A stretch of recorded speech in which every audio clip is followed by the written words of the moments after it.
It is my great privilege to be with this incredible group. Welcome to all of you, and welcome to this fab foursome. My mission will be to let them give you their insights and to stay out of the way. But let me give some quick introductions so you know who's who. To my immediate left is Dan Perlman. Dan is a comedian, writer, producer, director. What else? What am I leaving out? More than enough. Known most recently for the show Flatbush Misdemeanors, which ran on Showtime, which was terrific, and many other endeavors, I'm sure. We'll get to them all, but welcome to you. Thanks for being here. Thanks for having me.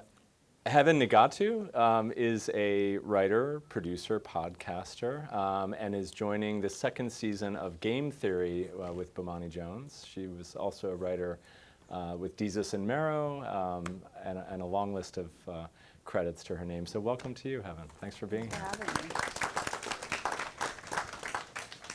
Kwame, I'm probably going to get it a little bit. You're going to have to fix it. But Kwame Amoaku, was that? Okay.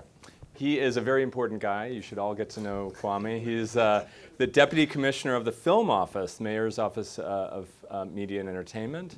He arrived here a few months ago. Prior to that, he was the director of the Chicago Film Office, where among many other accomplishments, he helped them navigate through COVID, which of course was an incredibly challenging time. We'll probably get into a little bit of that in the course of the discussion. Welcome to you, Mr. Deputy Mayor. Thanks for being here.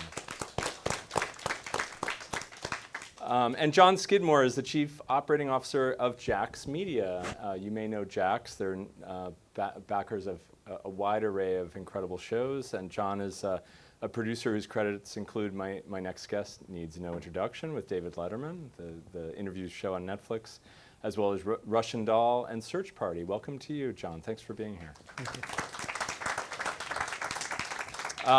Well, you know, like I said, my aim is to kind of get you guys talking and keep things flowing and duck out as best I can. But let me just tee it up. We won't go down the row with each question, but on this one, maybe we should, just to kind of have each of you talk about your own journey. I feel like it could be a whole panel for each of you to describe your own start. This is really about how you got a foothold, what was your way in, how did you kind of know how to navigate, you know, like what sort of was your door in, and when did you feel like you really kind of had your bearings and knew where you were going? So maybe if you don't mind, each of you kind of taking us through that in the Reader's Digest version, maybe. Dan, why don't you start us off? Sure. Yeah. Well, I'm from New York City originally, and I went to school in Chicago, and I didn't study film. I studied education, but I wanted to do comedy. I wanted to write, but I didn't know if I'd have the courage for it. So then I came back to New York, and I started doing open mics and just bombing at open mics. So you'd go up and do 2 minutes to silence, and then I would make sketches. I would film a lot of sketches and make those, and made 1 million of them. Most of them are horrible, and then just kind of kept going with it, and then made a web series. Flatbush Misdemeanors started as a web series, and so we made a few episodes of that, and long story short, they started doing well in the film festival circuit. We put it online, and nobody cared, but these film festivals, it started to gain some traction. So that was kind of the first thing. Fantastic. Heaven, how about you? I moved to New York to go to Columbia. I interned a bunch, and I finally got an internship at BuzzFeed, worked my way up there, and started a podcast, which is what most people know me from. Another Round. With Heaven and Tracy, I'm Heaven. And so from there, I got to do a lot of opportunities. I went to Colbert, the digital team, and then I went to Jesus and Marrow, and now I'm at Game Theory with Bomani Jones. Fantastic. Kwame? Oh, so long ago. So yeah, 30 years ago, I started as a production assistant on a music video, and just kind of worked my way through the call sheet from there, just, you know, doing pretty much everything on a call sheet that isn't like an IATSE job, like camera or grip or electric, but all of the production stuff, and at the same time, I ended up doing some acting and did a lot of acting stuff. I was a working actor for quite some time, and so I was going back and forth between being an actor and doing production work.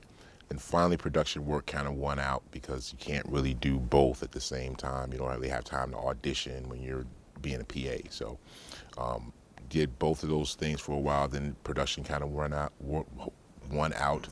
I was able to get a directorial job with Russell Simmons at Def Jam as their first deaf filmmaker. Did 3 documentaries with Russell Simmons and Stan Lathan. And then just a myriad of different types of production jobs. Ended up as the location manager for NBC show Chicago Fire, and did that for 7 seasons. The head of the Chicago film office was retiring, and I had worked with him a lot because of the show.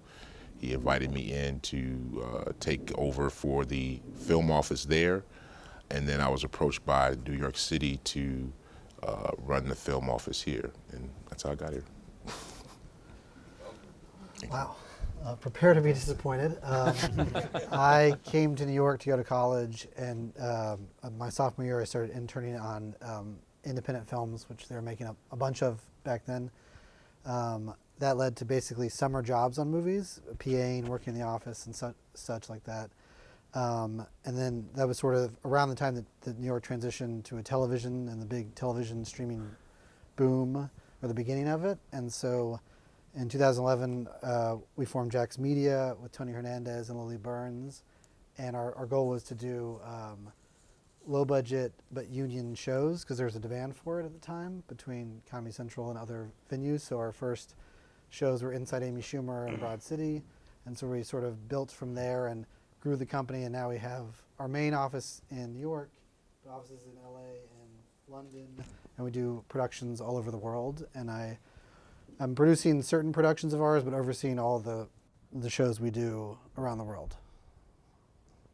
So this is a toss-up, I guess, for whoever wants to chime in, but it was interesting to kind of hear the different, each story is like a little unique, right? You guys followed your own path. We have a largely young audience here, and we've all been at that life stage where you kind of have no clue what is going to be coming down the road, right? But I heard sort of some interesting notions in a few of what, in some of what you all were saying as to what you were doing at a critical time that would serve you. I mean, acting, you talked about education, you talked about digital, you guys obviously had, you kind of all had these. Looking back, is it possible to isolate anything that happened, when you were, 19, 20, 21, in that formative stage? Maybe a mentor, a teacher, maybe a particular creative endeavor, like you mentioned, or anything that kind of, as you think back, was maybe an interesting and unexpected link. I mean, I'm just wondering. Because it's easy, I think, the sort of reason I'm asking is it's easy to kind of maybe think well, I'm taking the classes I'm supposed to take, and I'm supposed to graduate with this, list, I'm supposed to kind of check these boxes, you know what I'm saying? But there's a lot of times serendipity and just organic experience, life experience, that then opens up some interesting pathways. And I just wonder, as you guys reflect. I would say the last thing what you said about organic opportunities opening up and pathways opening up is the way that it happens in this business the majority of the time. There could be that initial spark. For me, it was a photography class I took in my junior year of high school, kind of changed the whole direction of my life about what I wanted to do. That, and I saw To Live and Die in LA. And that just watching the way that was shot and how it was put together, I knew that I wanted to then take my stills to another level and then make them move. And from that point, it's all about, I'll say this, and this is the most important thing, this is a very cosmic business, right? The stars have to align in the perfect formations, the right people at the right time. So it's really about being prepared when you can see that. You have to be able to see the stars align and then be able to move in the direction that they point you in quickly and decisively, because it's a game of shots and you don't get an infinite amount of them. You get very few of them, sometimes only one or two. And you got to be able to take that shot, and most importantly, you have to be prepared and equipped to take that shot, because if you take it and you miss it, then you might not get another one. So I would say, you know, photography prepared me, the William Friedman inspired me, and then it's all about just being in the right place at the right time, meeting the right people, and being able to take advantage of those opportunities, and being an ear hustler, and being able to go into a room and meet people and talk to them and understand what's going on and being able to react to that. Yeah, well, what a great film. Shout out. I Does it give love you a that. heart That's attack working at the mayor's office, watching that movie now? Like, it's got that car chase against It traffic. prepared me for that. Yeah, I mean, it is sort of serendipity sometimes when you just get inspired, right? Oh yeah. Yeah. And it's like definitely, I think it's helpful to, like when I was that age, I was definitely trying a million different things, and sometimes look back and wish I'd tried more different shit. I think that's cool and good to do that, because you don't know if you're going to stumble on something that you're like, oh, I really enjoy this, and that could be helpful down the road. So I think being willing to try a lot of different stuff, that only helped me, and I think could have helped me more if I'd gone into different areas, even if it was within film or writing, and just experimented with different areas. And then the biggest thing is just like a lot of the relationships I formed at that time. I was in this film sketch group with people when I was 19, 20, 21, 22, and a lot of them are still close friends, and they're writers now and editors, and I trust a lot of their takes on stuff more than anybody. So that's hugely helpful.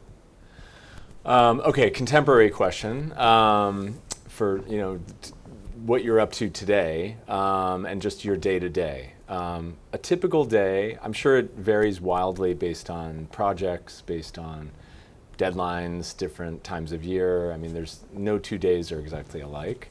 But if you had to generalize and talk about how you go through the day, like, have you learned anything in particular that you think is valuable, that keeps you on track, that keeps you plugged into what fills you with energy and freshness? I mean, we all have to keep it fresh, right? Do you have any kind of, I don't know, just best practices or routines you've gotten into in doing your work that you find valuable, or how has that evolved, would you say? I mean, one thing to what Kwame said is like the decisiveness. Like, I find for my daily routine, because producing in general, I think, is so much of like putting out fires or problems you don't anticipate, stuff like that. So to me, how I try to stay on top of it is answer emails almost as soon as they come in. I find if I don't pick off an email right away and get a quick answer out, it gets buried, and then I find like, oh, I didn't respond to this. And so this sort of leads into my theory of producing, which is like, make a decision.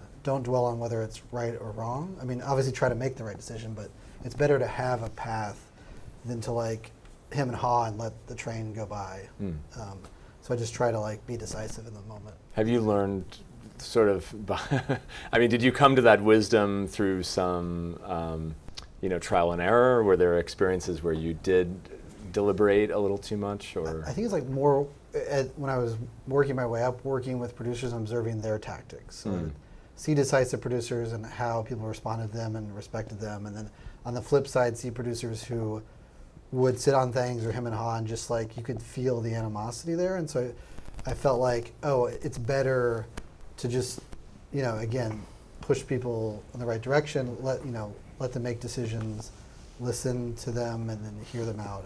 And so that was A bunch of you have talked about mentorship in various ways, or people that you got connected with, who were much farther along, that kind of helped you along. Do you feel like now that you've reached the stages that you're all at now and you've established yourselves professionally, do you think mentorship is what it's always been? Is it actually increasing in importance? Like, where do you think we are historically with mentorship? It's always been important, but is it thriving? Do you feel like there's enough of those opportunities for people coming up? I'll say this. This entire business is based on interpersonal relationships. Don't let anyone tell you anything different. When they say it's about who you know, that's absolutely correct. That's all what it's about. Yeah. This is a creative endeavor. It's not like, it is a corporate situation. There is business to the show business, but infinitely you're dealing with creatives who want to be around people that they like, who want to create around people that they're like. This is a collaborative art form. A crew is a group of people that are all collaborating with each other like a symphony orchestra to create one piece of music. If you can't play in harmony, then the music won't sound right. So those interpersonal relationships, excuse me, are really the basis for how crews get constructed, how this work gets done. And so that's the most important thing. There's no way that I would be sitting here if there weren't people that I connected with, and those people, Sprite, I could do a whole seminar on that interconnectivity and the web that's created when you do this work, and how that web feeds on itself. And I mean, the reason I became an actor real quick, it was the most craziest thing in the world. Everyone asked me, how do you do it? No one will ever be able to duplicate it because it happened at random. I was randomly on the street, someone randomly walked up to me, and I had gone to film school, right? I didn't go to audition. This guy came up to me in the street, and I had like dreads that was like down in my butt almost. And I happened to be very big at the time. I was, I don't know if any of you guys see the movie Barbershop, but if you remember the guy taking the A-team up the stairs and he couldn't get by the big guy on the stairs, I was the big guy that they couldn't get around on the stairs. That's why I was like 500 pounds. So I used to be a big guy. Wow. And so he saw me that, hey, I think you would work for this thing that we're doing. Go to this place and audition, but most importantly, tell them that you know me and tell them that we're very good friends. Never met this guy in my life, right? So I went to took a leap of faith, went to the audition, and I got the role because I said, I know this guy and we're really good friends. And once I said that, they were like, oh, you're his friend? Oh, awesome, boom. SAG actor, based on that. While I was on the set, met the producer, started talking to him. He genuinely liked me as a person. He introduced me to a casting director who was casting a film for Bill Duke that same week. So went to that audition, did the audition, but it was a period piece and I had dreadlocks, so there's no way I was getting it.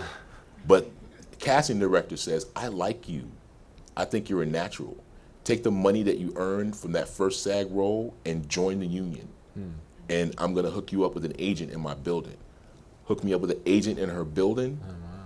One of the best agents in the city of Chicago. Walked me into an audition with Brian Hegelin for Payback with Mel Gibson. Wow.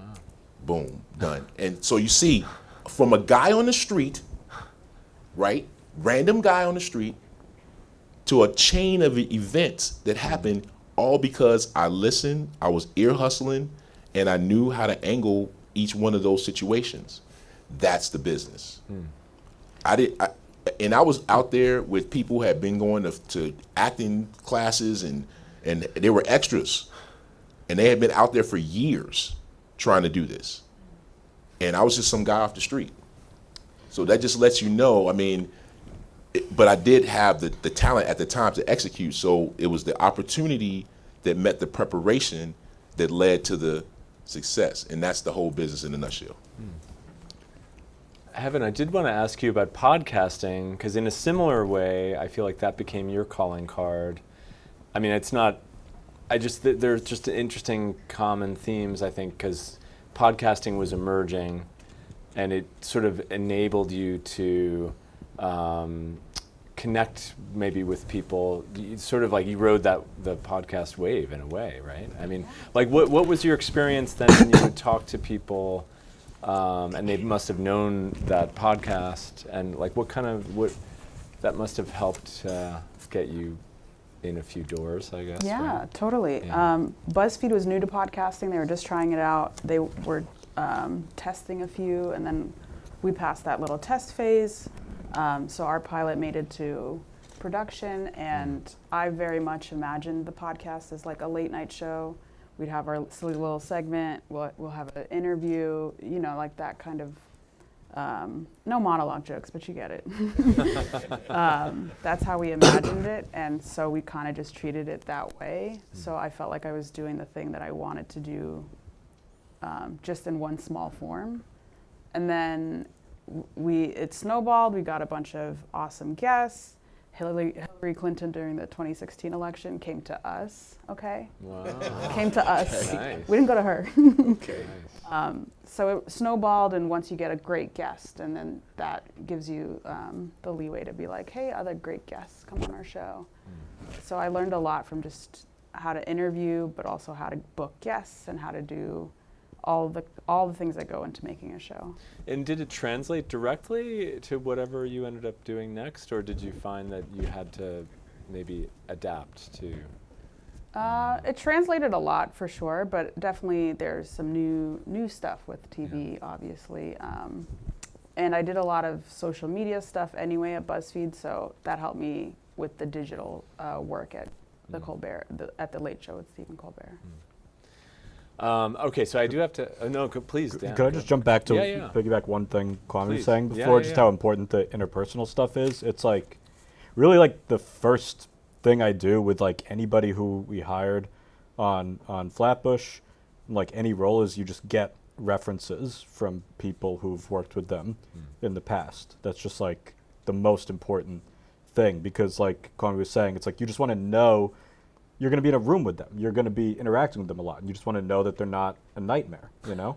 And so even with like writing, like you get sent scripts, you know, and we've read scripts where it's like this person wrote an amazing script, and then I'll get a reference on them and they're like, no, they're a nightmare. And so it's just not, I would rather somebody wrote an okay script who's like, that's why the interviews are so important also, because you want somebody who's going to bring good energy, who's going to like, because that sets the vibe for the whole thing. That's more important than anything, is just having a good, encouraging environment where you can feel, like you're saying, like collaborative and like you're all contributing. So, yeah, just don't be a dick. You know,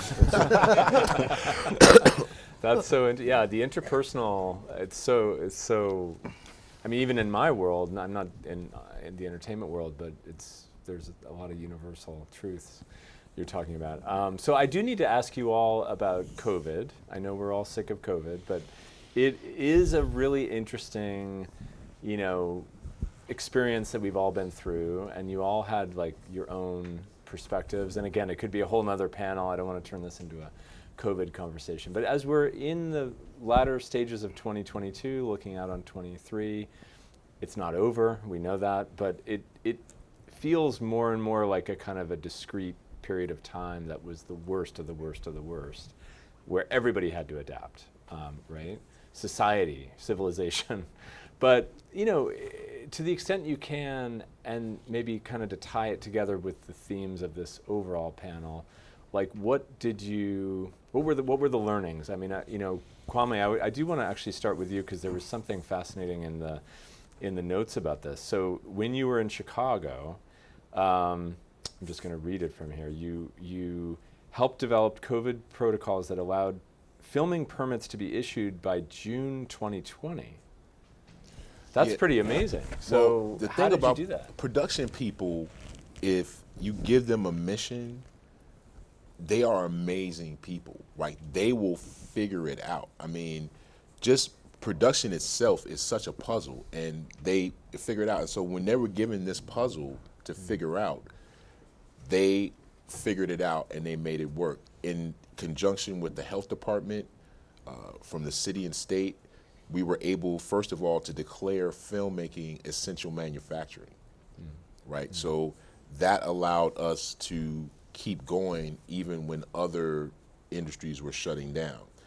It also allowed us to go beyond the normal capacity rules. So for crews to be able to work in these spaces, they had to be able to go beyond. Now, the reason they were able to do all of this is because of the amazing protocols that they set forth, right? That made them pretty much the safest industry in the world. when the positivity rate was at 5, 6, 7% for the general population, for film crews, it never got above 0.01 because of the testing cadence, the isolation groups, all the things that we put together during the pandemic. They worked. Right. And generally speaking, film crews were the safest group of people out of the whole general population because they were in this constant testing cadence. And I think for me, it just let us see that, film production is probably one of the most adaptable and versatile industries in the world. I mean, adapt, improvise, overcome, constantly doing that. And they just did that when it came to the pandemic, I believe. I mean, John, you were talking earlier about just kind of the need to be decisive, right? And I'm sure you had your own COVID nightmares, but did what Kwame was just describing kind of resonate with you? Just, Oh, absolutely. Yeah. I mean, to back up a little bit, but March 11th was when Tom Hanks got sick and basketball was canceled. I know because it's my birthday, and I love Tom Hanks. I'm like, oh man, Tom Hanks has gone down. Was that a rager that night for your birthday? Was that just like you It's tagged like one that on Friday for was that? the last. So we had shows in production, in prep. So we shut down everything right away. At the time, looking back, it's so funny because we're like, oh, maybe it'll be like 6 weeks.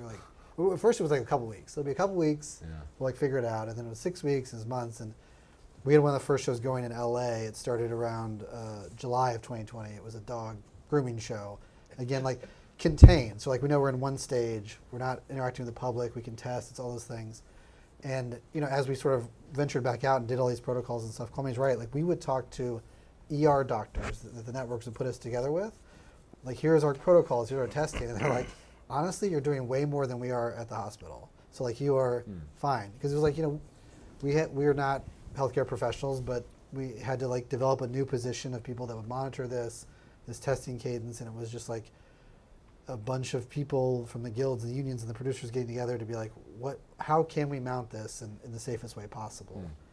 And it was a whole thing, and it is still a whole thing. It's sort of scaling back somewhat. But the nice thing is it's one of those moments in film, TV, media where everyone had the same goal, which is rare. And so, you didn't have, usually you have to talk an actor into something or a director. And it's no, this is what we have to do to work. And so it's okay. Yeah, let's just do to it. simply get on your feet Yeah. and get. But and also, it created a lot of restrictions, and those popped up in the writing. So you had to quickly learn and adjust. How do we still make the thing work without having an audience there, whatever. So it's just problem solving. But I think that always makes the stuff better. So hopefully that applies for you guys. When you're making stuff early on, there's a million restrictions with budget and time and resources and everything. But I think those restrictions sometimes help you have to come up with answers in more creative ways. Yeah. Which I think usually makes the thing better. Yeah. And were you on Desus and Mero at that time? So I remember vividly those virtual shows, and they were fantastic, but also a little bit agonizing because you just wanted that sort of interactivity. What was it like to be a writer? Did you struggle a little, as we all did, just with the isolation and the idea that you weren't maybe bouncing ideas off in the same way? Or did you find that maybe it unlocked new things that you kind of hadn't thought about? Yeah, we definitely were nervous because their whole energy is about being next to each other and riffing off of each other. They flow so well. So if it's through a screen and there's even a delay, that ruins that a little bit. But they adjusted amazingly.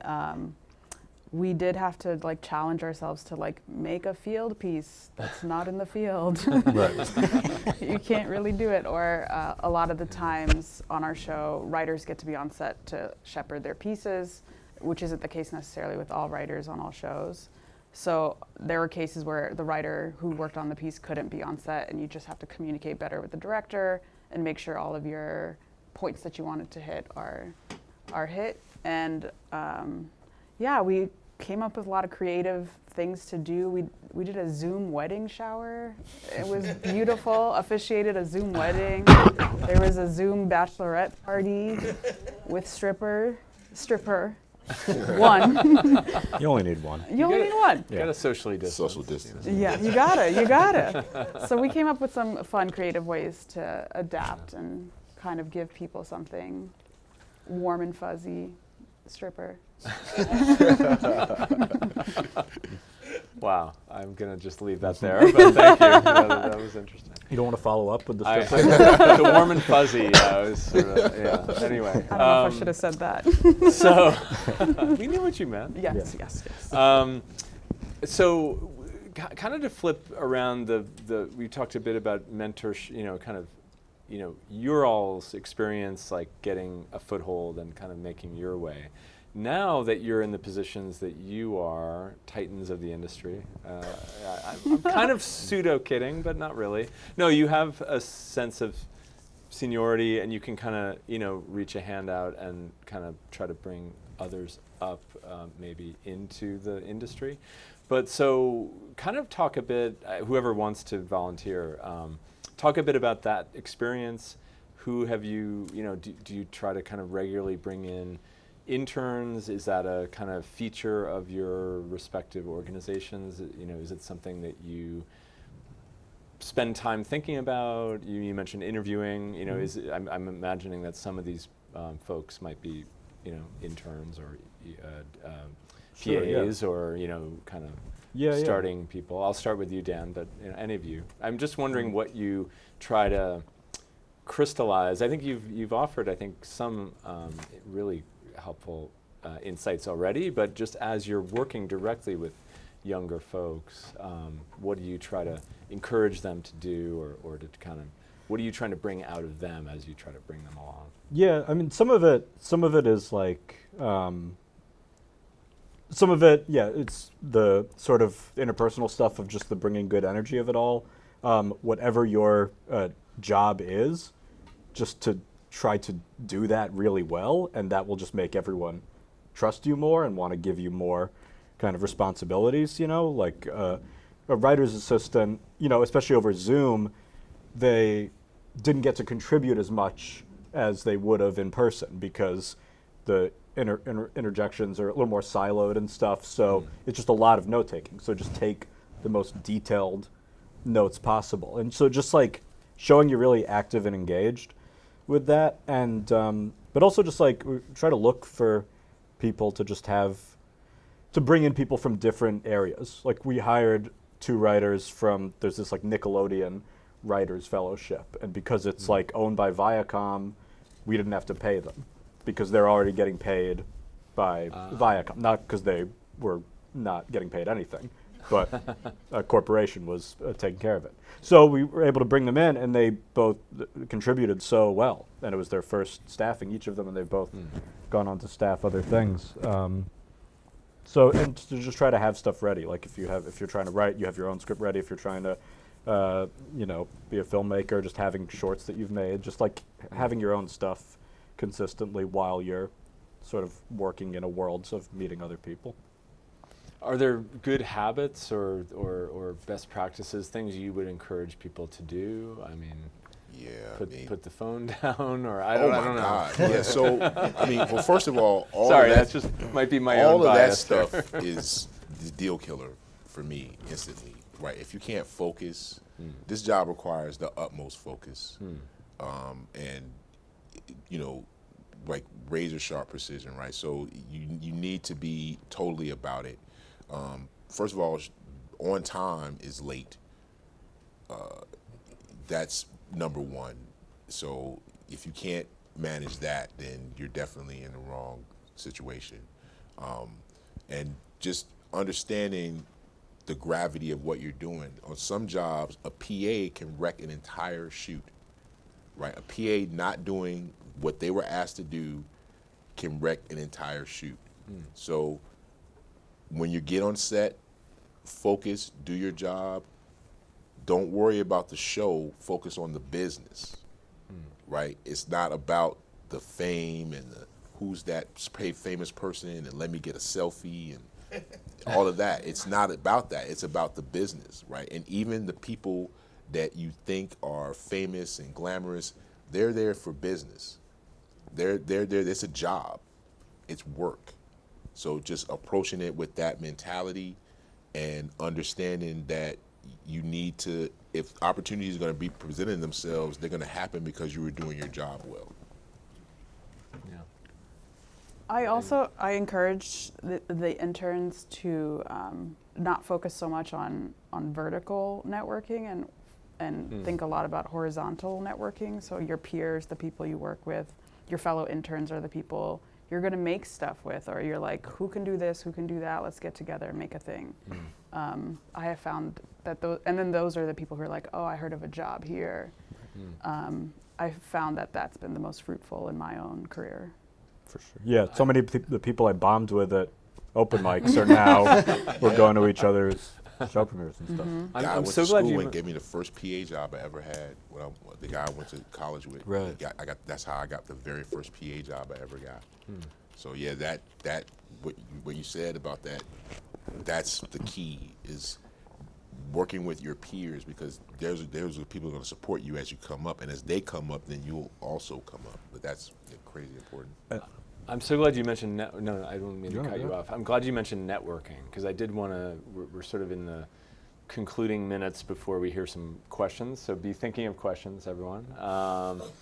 But I'm glad you mentioned it, because it's a good opportunity to kind of give a free plug to, I don't know, organizations or things that you find valuable, vital here in New York or across the industry, the country. Like, are there hidden gems out there, places that, would you recommend, leaning into the college network or other, school organizations? Like, what rises to the top for you, if anything, of like organizations or frameworks for networking? Or is it more organic? Is it more just, you mentioned bombing on an open mic. Everything. Yeah. It's like putting Right. yourself in those environments, whether it's like, Yeah. okay, you're working on So- somebody's student film, or like you're volunteering for to be a part of this project or whatever. Just, I think the more different environments you put yourself in, then I think sometimes it's surprising and you're like, oh, I didn't expect something cool to come out of that random like one day shoot of a thing I didn't particularly want to have to wake up at 8 a.m. for on a Saturday. But like, you never know. And so I think Never just know. putting yourself in those spots just increases the chance of a cool Yes. relationship forming. That's the entire thing, is that, like, that's the job leads to the one job leads to the next job, leads to the next job. And so that networking is the foundation for your career, basically. Like, that's the most important thing. You can't move forward without interacting with folks and networking with folks. Those are the latter steps that you need to move forward. So if you're not talking to people when you're on set, if you're not developing relationships, because again, people hire people that they like in this business. They hire people they want to be around, they want to socialize with. That's who they hire. They don't go down a list of people and say, oh, this person has awesome. And then again, the reference game, I like to call it the Donnie Brasco way. I don't know if any of you guys have seen the movie Donnie Brasco, but it's about a guy who was a mobster, and he got a nod in by this guy, Lefty, who said he was a gangster, right? And because he gave him the nod, this police officer was able to infiltrate the entire mob because of the nod from one guy. That's how this business is. One person can give you the nod and that'll open you up. But now at the same token, if you give someone the nod and they turn out to be horrible, then I'll give you a clue what happened to Lefty in that movie. He didn't make it. We've all seen mob movies. Another great movie. I want to. Are you gonna curate a screening series down at the mayor's office? You know, Great taste, man. everybody hates it in my office, but I speak in movie metaphors all the time. Let me ask you this, because I hear this question sometimes from younger folks, and maybe it's occurred to some of the people in the audience. Just very practical, pragmatic question. If there's a spark, you have a good experience, you mentioned that 8 a.m. call on a Saturday, and it goes well, and you have fun, but you get the work done, it turns out well. what form should the communication take? I know this sounds like a very artificial question, but like, would you recommend proactively reaching out? Hey, how are you? An email, a DM? Like what? I don't like how, my kids like to use the word sweaty. Like, don't be sweaty. Thirsty. Like thirsty. You can tell I'm like learning from them what's cool. But so you don't want to be too thirsty. But what would you recommend? Is it good to be proactive? It's good, right? Yeah. To a degree. And I think it depends what level of the person you're reaching out to. If it's, to Helen's point, it's like this vertical interaction where you both worked in the same position on some shoot or whatever, I think it's cool to reach out and just form a friendship and be like, we're trying to do the same thing or a similar thing. Like, it's cool to socialize with other people who want to do that stuff. And if it's somebody who is higher up there, then I think reaching out in a more formal way is probably best. But I think that's stuff you feel out. But I think it's good to form like social relationships with other people in a similar boat. You go through it together. And pinging somebody just to put them back put you back in their mind, is fine. I think you should definitely do that when, like after the job is over, maybe a few months pass, and just say, hey, just checking in, and right. that kind of thing. And in my circles, it's always worked when you have a news update. Hey, I just booked this job, or I just did this, and oh, did you know so and so? Yeah, doesn't never hurt. Any good news you can give them. Yeah. So I just saw Banshees of Inisherin, and there's that great. The shopkeeper always wants news. What news? What news? Have you seen it? No, I haven't seen it yet, no. Beautiful. That's your next movie, Kwame. Got it. I'll tell you. Yeah. Please. I was just gonna say, and I think also sometimes you don't always have to be formal. My assistant, Joma, are you here? Her eyes got wide. Are you gonna get mad at me? Okay. It's a good story. When I interviewed her, the first thing she said was, she was like, I really like your show, and just so you know, I really like your show even though I hate comedy. And I just thought that was a very funny thing to say. Just to say that up top is so funny. And so I hired her, yeah. Sometimes being disarming is good. Right? Totally, yeah. She's not impressed with if anything it's authentic. I say. Yeah. If it's authentic, right? 100%. Yeah. No, don't be mean. Don't be don't go up there with like roast jokes. Right, yeah, right. Like no stunts. But well, I think we may definitely say that wasn't too bad. Right? I'm just making sure I'm not in It didn't trouble. strike me as bad. I think we may definitely segue into Q&A, and I'm told that anyone with a question, if you're brave enough. Hi, I'm Neha. I just graduated with my master's degree from Fordham University. Randomly found out about this, so I'm super excited to be here and meet you guys. A little background about myself. I just actually randomly got off an off-Broadway show. As you said, I was like literally in a dance class, and the casting director happened to be there, and I got an opportunity, and I had to quit my full-time job for it. And now I'm like someone that's truly passionate both about film marketing and acting, but I feel like I'm doing disjustice to both. It feels impossible to do both at the same time. Would you say this is a time for me to be decisive and pick one, or just shoot my shot at everything and hope one of them works out? I also hate instability, and I feel like... And you got in this business? Exactly. It's kind of, yeah. So I just wanted to know some advice that you have given, and also, is it a terrible time to be recruiting right now? Which I feel like it is, but I didn't know if it was the same for like the film industry. Wow, a lot to unpack there. Anyone, feel free, jump in. I mean, certainly in terms of time in the film industry, there's a lot of uncertainty happening, but there's still a lot of opportunity in that, because I like to tell people that, like, yeah, there's a lot of consolidation on the business side, but the fact remains there still needs to be a bunch of content. And so I think it's just restructuring what that is.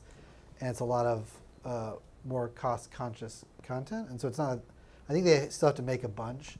They just have to be more careful about it. So I think it is a good time to say for entry-level positions, because people are going to look to, fresh ideas, new blood, people that can come into this business. In terms of like splitting your passions, I think Kwame is probably better at advising on that. So the thing about acting is that it's not a solid hustle, right? So if you need a solid hustle, that's not the one. Most actors have a side job, of some kind or a stable income.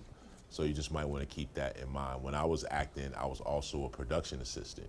So I had that going for me, and so that was able to kind of subsidize when I wasn't getting roles. But if you feel like you're on fire and you got representation, and you definitely go all out. I mean, you quit your full-time job.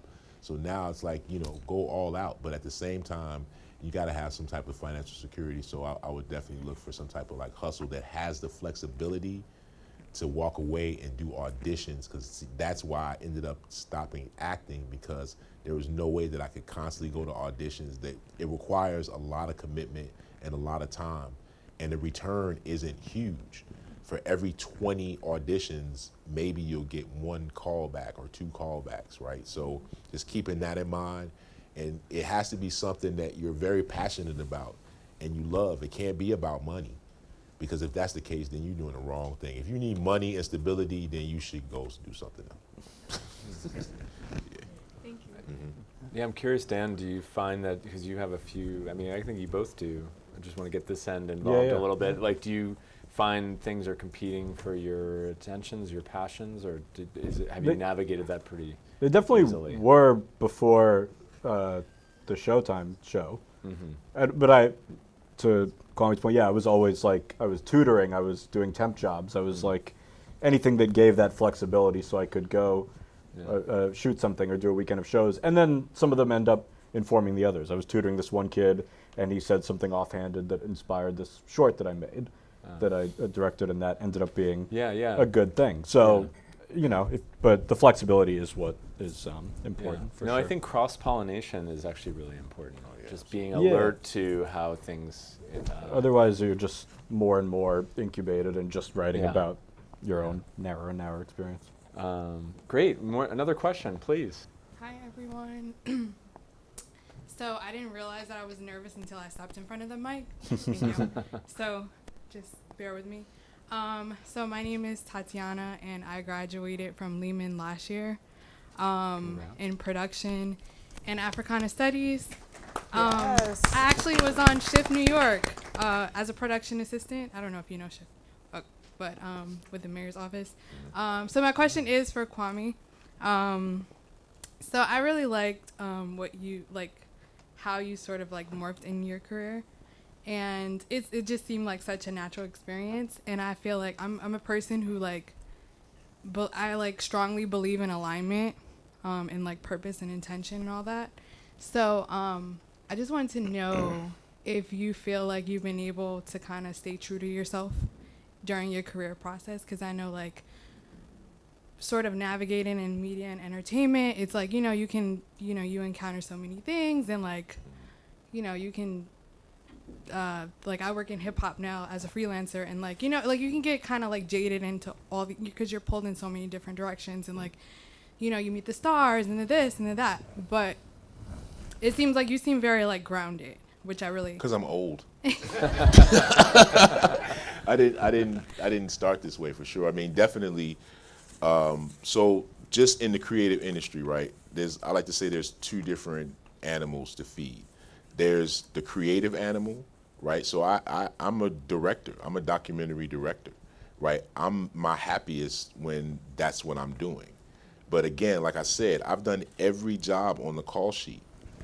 I've been a production manager, or an assistant director, a location manager. I've done all of those jobs, right? So knowing the difference between when you're doing a job and when you're being a creative, that's important, because usually when you're being a creative, you're not being paid very much, and you're not, that's not what it's about. It's about creating the art. So there's been times where I felt like I'd rather be making art than standing out on a corner at 4 o'clock in the morning putting down cones for giant trucks to land or blowing stuff up. Like, there are times where I felt like that's what I'd rather be doing. But I've always been thankful for my career. But there's, times, of course, where, I would much rather be doing other things with my life and my career. But I'm very thankful, because what happens is that even though I'm not doing what I'm wanting to do, I was able to work with some of the masters of the craft and learn from them. So I was a production second assistant director, but I paid attention to the director, and I paid attention to the cinematographer, and I paid attention to all these people that I was working with, that some of them are like legends of the game. And so I kind of recognized that and just broke myself so that I could just be in their presence and learn from them and kind of sit at their feet and learn from them. So, you know, understanding that kind of gave me the peace of mind that I needed to accept my situation, no matter what it was or what I was doing. Because no matter what I was doing, whether I was putting cones down at 4 a.m. or directing somebody, I feel like there's always something I can learn from that experience, and just always be in a state of learning. Thank you. Thank you all. Thanks so much.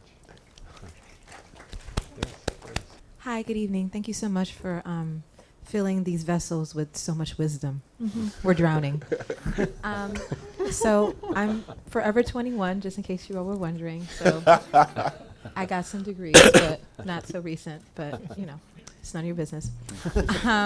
So I produce content about Black issues. It's literally called Black Issues Issues. It's about a 400-page magazine that doesn't exist. Nice. So yes, and that's the whole point. It's like I'm editing it, and every single I'm like, haven't you seen it on newsstands? It's on newsstands, and it's not. That's a joke. So, like earlier, like in Issa Rae's day, it was like, oh, YouTube, right? But like now it's almost like so overwhelming, all the different platforms and all the different ways, that it's almost like a liability as well as an asset. Like, do TikTok, do YouTube, do, and I'm like, yo, it's one person, it's me, you know. I'm, like, you can cut and paste, but it's like to me, it's like a little overwhelming. Like, do I focus on one platform? Do I just cut and paste each platform? Like, what do you think is best in terms of like strategy? And then sustainability, right? So like, I've gotten a lot of art funding for avant-garde performance art, but like web series funding is a little bit different because grants usually don't fund things that are commercially viable. So any suggestions? I'm sure y'all want to know about funding. So any suggestions about funding as well? Smile. Yay, thank you. Great question. I'm looking at you first for some reason, just because you've done a lot of shorts, and I mean, you've all had relevant experience, but maybe I can pick on you first, Dan. I mean, I guess the top line answer is like, I don't really know. But because I think when we made our web series that ended up becoming a series, it was more like we put it on YouTube, which didn't help. Nobody saw it. But that then as a short, it started doing well film festival wise. And that gave it some like external like credibility. Oh, it won this festival and that one.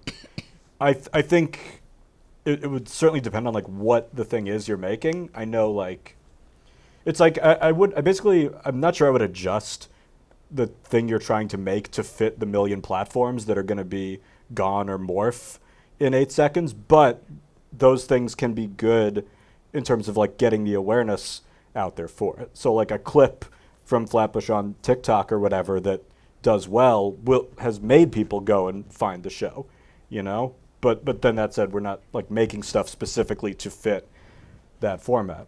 Although maybe it would be smarter if we did. I don't know. Eileen, TikTok, put the TikTok on Instagram, have a YouTube. Pump it. Yes. Can I just also interject? YouTube Shorts, have you guys had much experience with YouTube Shorts? It's like TikTok, I suppose, but I know it's a thing. I cover it a lot more than I thought I would be covering it because they kind of hit new milestones. I know it's shorter than TikTok's because some comedians were just posting their jokes on TikTok on YouTube Shorts, and then it was cutting off before the punchline. And it was kind of fun. Yeah. You know, it's a cliffhanger. The crowd work. Like, where are you from? And they're like, Missouri. And then it just like ends. Thank you so much. Wait, anything about funding funding. wise, Boom. like, Oh, right, funding. yeah, Thank you. this is the money. Like, I would say like anywhere and everywhere that you could possibly like crowdsourcing, like wherever you can possibly find private investment, like anywhere you can find the money to do it. Because I'll tell you this, a lot of the major corporations, they won't give you money unless they see you spent your own money first. Just real talk. Like, I'm not going to trust my money to somebody who couldn't pull it off with their own money. So a lot of times that initial first gig or whatever that thing is, it's got to be self-generated. Even if you're looking for investors are the same way. Like, if you can't pull it off with your own dough and you can't manage your own dough, then it's less likely that I'm gonna give you my dough. But also for funding, and this will also depend on the type of thing you want to make. You know, I never made, until the TV show, never made anything with any real budget of any kind. So just, you know, we snuck onto a train, you know, we lied our way into a school, like anything. We bribed a janitor to let us in on a Saturday, like anything we could do to like get the shots, you know? So I think that I just don't, I think people might get scared off if they don't have the full infrastructure or funding when, you know, permits are optional, you know? I mean, what I meant was spend $40,000. No, just don't let me catch you. Thank you. Thank you so much. Hi, my name is Malika. I just graduated from NYU this year. Wow. And Wow, it's thank a lot you. of graduates. Love it. And this question isn't specifically related to me, but you know, since there's so many people who have like comedy experience and sketch experience and production experience, I'm just interested in like what you guys think are any changes, or if there are any changes in the future for like late night comedy talk shows. You know, there maybe haven't been hit like as soon with like the streaming thing as maybe regular TV shows were. And in your experience, like based on your experience, do you think there's any big changes coming to late night? So many. Oh my Yeah. Because we produced Deez Zamero and Full Frontal, both shows that went off the air this year. Corden's leaving next summer. They are looking to replace that show, but what they're doing is they want to do it as cheaply as possible, which is sort of the MO of every network now. It's like, well, let's do the same thing, but like for a fifth of the price or whatever we can do. And so they don't, the truth is they don't know what that's going to be yet. And so they have ideas. They don't know if it's like one host, like rotating hosts. They just know that they have a whole block of content to fill 5 nights a week that they can fill, but it's not generating the same revenue that it used to. And so I think it's, the way to answer is it's total open season to like who's got the best idea that is different than late night, but doesn't scare the execs so badly that they're afraid to do it. Yeah. But it's sort of the Wild West right now in late night. What he said. It is. And Trevor Noah is also leaving. Oh yeah, Trevor Noah's leaving. Yeah. Will late night exist? They're like, Question mark. Yeah, sort of execs Well, like it has to yeah. because it's the hour is It's a there. thing, yeah. And from writing about it, I mean, it just seems like the cord cutting and all these factors that people have alluded to are just continuing to chip away, you know, at all entertainment, but I think late night in particular. We have made such a drive to put clips on YouTube for Deez Right. Zamero and for Zambi, just because it's like the percentage of your audience that stays up that late to watch it live is pretty small, and so like most of those clips for Fallon and Seth Meyers and Colbert, I feel like are the ones that are shared via the platforms we were talking about before, and the actual viewership is probably not as great because of that, but it's also like it's a new component to measuring how many eyeballs late night shows are getting. Yeah, I mean, Peacock, which is NBC, had this plan to put, remember Fallon and Seth Meyers on at 8. They were going to basically run it in prime time. The stations freaked out, and so it never happened. But it just shows the willingness. Like, I think to kind of your guys' point, there's a lot of sacred cows that are gonna. Oh no, it's buck gonna wild out be- there right now. Yeah. I mean, it's anything goes, and because of all these mergers, all these entities are looking for entirely new dynamics and new ways of doing things. Streaming has completely thrown them for a loop, and they're all scrambling to adjust. And the audience, what the pandemic did to the audience, and what the audience aging out did to the base, it's made the entire thing change. So basically right now, if you're going to come up with an idea, this is the best time, best opportunity to fill that space, because you're right, you got this huge time block that has traditionally been filled with one thing, and now they're just looking for anything to put there. Hello, my name is Leah. I'm actually not in college, unfortunately. I graduated during the pandemic in 2020, but now that my peers are starting to obviously be juniors and seniors in college, those internship opportunities are beginning to become available to us. And do you really believe that like college is necessary for an internship, or is it more like a push suggestion, like a heavily suggested thing? I didn't graduate from school. Neither did I. Okay. Suggestion. It's a suggestion. I'm not saying one way or the other. I will say I went to Columbia and that name helped a lot, but I didn't finish. And being in New York City, I think, was a much bigger help for my career than necessarily the school I went to. And question, do you believe that if you're just able to like make a name for yourself outside of that, would that be like enough to sort of like fill in the spot? What's make a name for yourself? What does that mean? Sort of like stand up or just being popular online, I guess. Absolutely. Yeah. Okay. For sure. Thank you. Just be popular online, and this will all be okay. Yeah, I mean, That will fix everything. popular online. I'm trying, you know. Hi guys, my name is Imani. I graduated in 2018 from Damon College up in far Buffalo.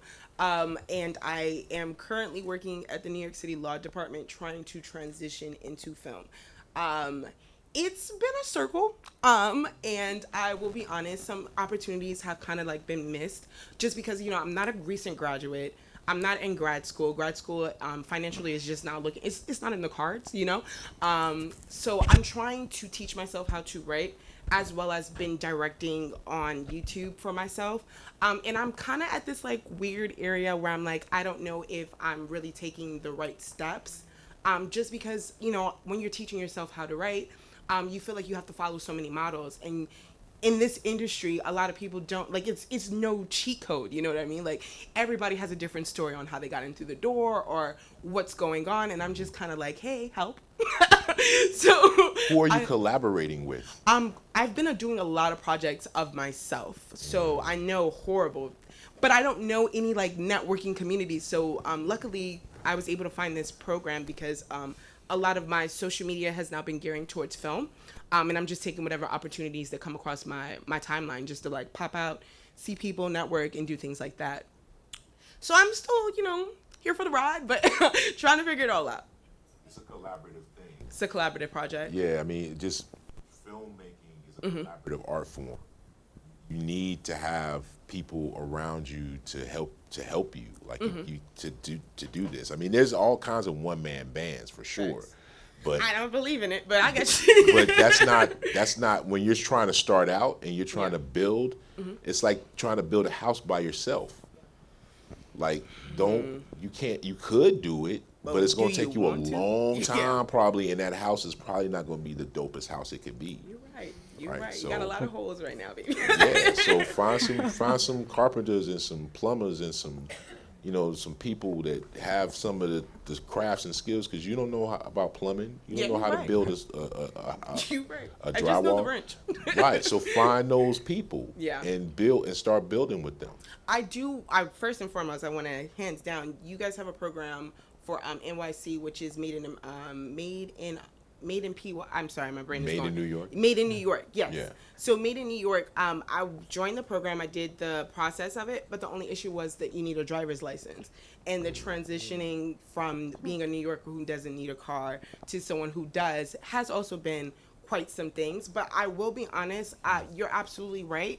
And it's time for me to just figure it out. I think so. That's what it is. Sorry, go ahead. There are a few like online groups that I would encourage you to like. I'm here, girl. Write them down. When I have my phone, let me look up. Okay. Even some Facebook groups, dare I say? Okay. That affinity groups like Women of Color in Film, or at the more junior level, and it's not all like higher level folks, like people who are just starting out. Okay. I think online communities have been really helpful to me. Community here is real crazy strong. Like, you gotta tap into that. Like, I'm blown away. I just got here, and I'm completely blown away by how tightly knit the community is, and especially like folks of color. Yeah. Like they really click together and build with each other. Like, so you just got to find your tribe. I was just at NYC Doc yesterday, and I was just completely overwhelmed by the amount of like documentary filmmakers in the city of New York and how strong their community is. Like the community here is strong and deep, and it's here for you, and that's how you're gonna build it. And you gotta tap into that. And you said you're in law? Yeah. So Yeah. I minored poli-sci, pre-law. Right. It's a lot. No, yeah, just just off that, like we had somebody who worked on our show, and she went to law school, and she was in like rights and clearances. So just which sounds like a boring thing, but you just help us, clear all the stuff. But but she was also is trying to write and create her own stuff, and she found a lot of ways to help us be funny and creative within the thing. We wrote like NBA 2K into a thing, and we couldn't get the rights for that, so we needed something that was free. And she found Untitled Goose Game, and I was like, oh, that's so much funnier if someone, because it's like this scene where like a guy might be killed, and then somebody's just like playing a game, and then playing a goose running around is like way funnier.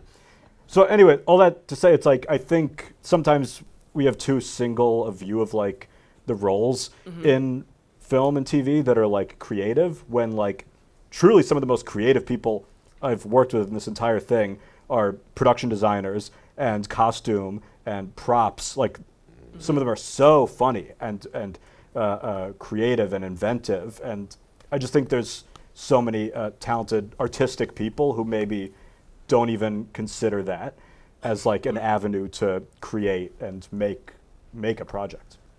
Yeah. And I just wanted to add my 2 cents that I think you're exactly right about law. I mean, it gives you a great foundation. And so many people with a background in law that I've run across, there just is a lot of, sort of, I don't know, connective tissue somehow. People start off in law and then they branch into entertainment. It's pretty common. So My boss is a lawyer. I was gonna say lawyers can do there anything. you go. You can do anything and Yeah, be a yeah, lawyer. yeah. But thank you guys so much. much. I appreciate you. Thank you. All right, last couple of questions here. Yeah.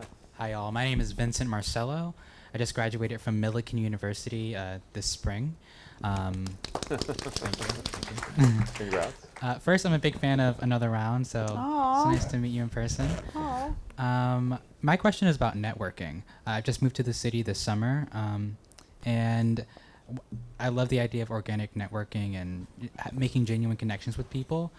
I find I'm actively figuring out how to maintain these relationships without just saying like I need something from the people that I'm meeting all the time. I'm wondering what that looks like for you all, or what you did in your previous years to maintain some of these relationships as you were starting out. Definitely following each other on social media, keeping up on projects. That doesn't necessarily work for vertical networking. Yes, that's my answer. Yeah.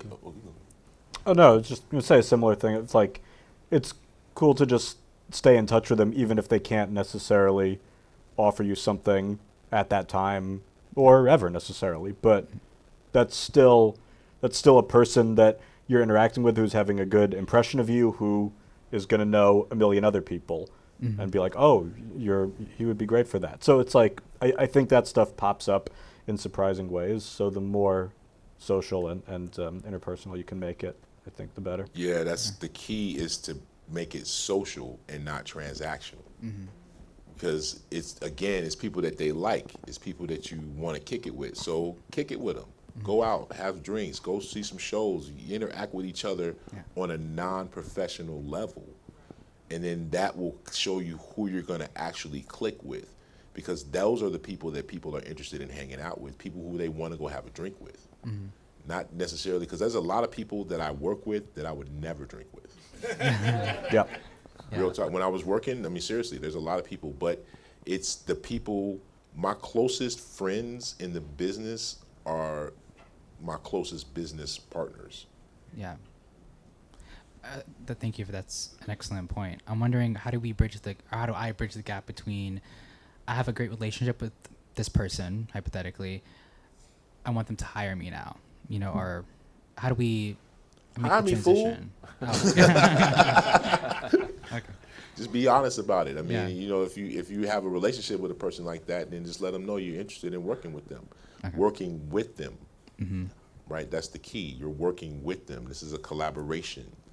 So yeah, that's you know, you don't need to sound thirsty. You just want to work with someone.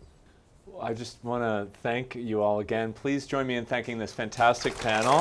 Thank you guys so much. Thanks for being here. Please join us again next time. Thank you.